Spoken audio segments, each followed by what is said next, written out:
competition between U.S. China continues in Africa. This is taken from VOA, or the Voice of America. So when listening to this article, just bear in mind that it's written by the propaganda arm of the United States.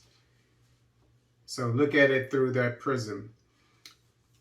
Okay, speaking of a person, a man in Kenya, he says, quote, just look at all the construction projects from Ngong Road to the Western Bypass. Everywhere you look, China is active here in Kenya, he said.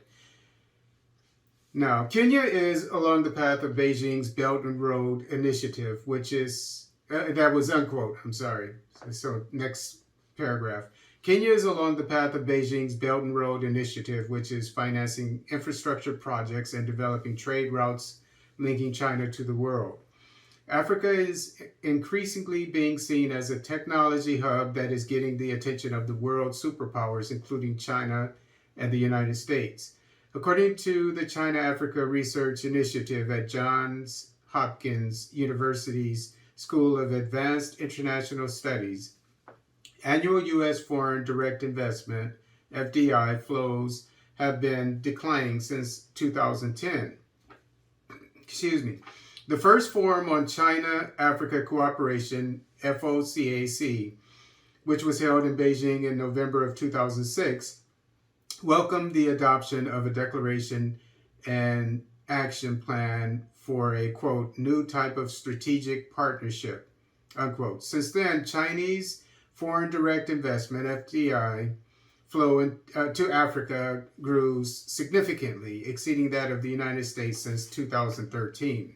Quote, African perceptions of Chinese investment vary greatly, he said. Unquote. Chinese companies have imported laborers and inundated markets with cheap items, which has, quote, bred some resentment at the societal level, unquote, especially among small and local African businesses. Quote, widespread reporting and, to some extent, the exaggeration of cases of Chinese debt trap diplomacy have created something of a backlash, Calabrese said in an email. This is a person I was interviewed by the VOA. Quote, to repair the reputational damage as well as to protect and further advance its economic penetration on the continent, Beijing has attempted to, quote, revise its lending practices, unquote. And perhaps that has to do with the fact that the airport in, I think, what was it, the Entebbe airport in Uganda wasn't seized by the Chinese government when it was able to recently.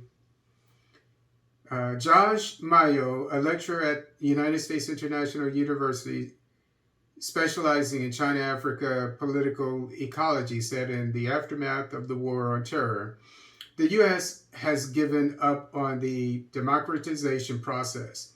Its primary focus now is on the security of the African continent. Quote, the rest of Africa has essentially been forgotten, unquote, Mayo said in a phone interview with VOA. Quote, from the African perspective, the U.S. has been countering Chinese advancement more than anything else. It's only been token engagements with no concrete programs to offer or coordinated structural approaches, unquote. Quote, the U.S. should equally engage on how its approaches are conducted and perceived by local and national actors, unquote, Carvalho said. Quote, Africans see very clearly that the United States is inconsistent in promoting transparency and anti-corruption policies, a principle it dilutes in its relationship with Saudi Arabia, for example.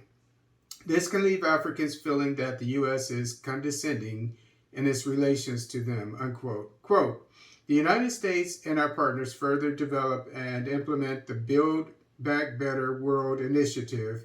We recognize that robust, meaningful partnerships will be critical to ensure that Build Back Better World delivers infrastructures that meet the needs of middle and lower income countries, unquote, a senior White House official said in a written statement to VOA. So this is basically talking about how the competition between the United States and China has come to a head, is heating up. The U.S. is back, is the way I get it.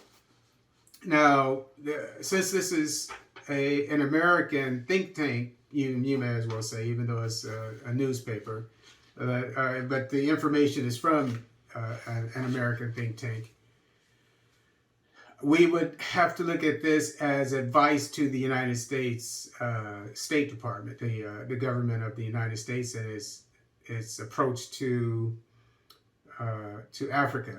And so, since it says that Africans perceive the United States as being hypocritical when it comes to demanding human rights vis-a-vis Saudi Arabia,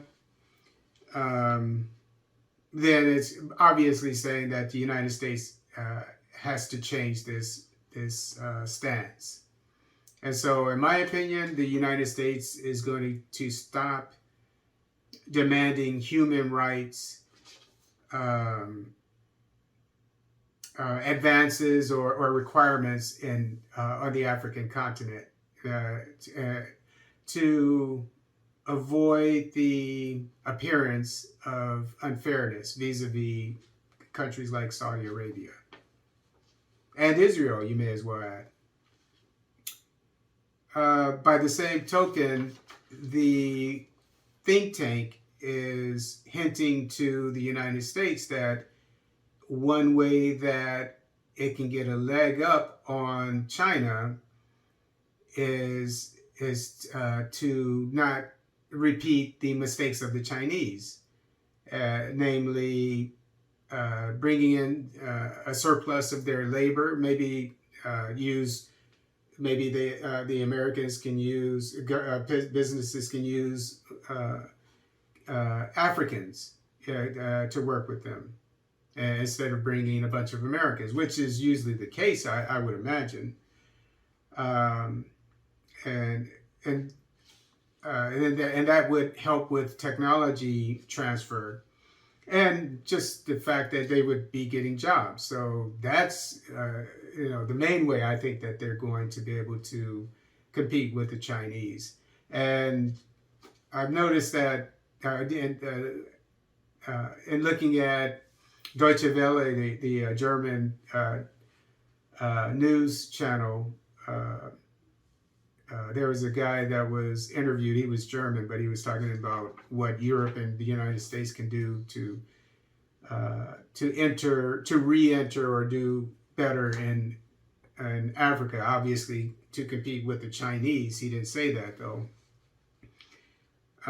He was talking about how there are a lot of opportunities when it comes to building infrastructure, and this article mentioned the infrastructure, how the Chinese are participating in rebuilding the infrastructure of Africa, and it didn't say so, but one thing to keep in mind is that the Chinese are known for shoddy work when it comes to the construction work that they do, compared with the United States for sure, and also other parts of the world, and definitely Europe.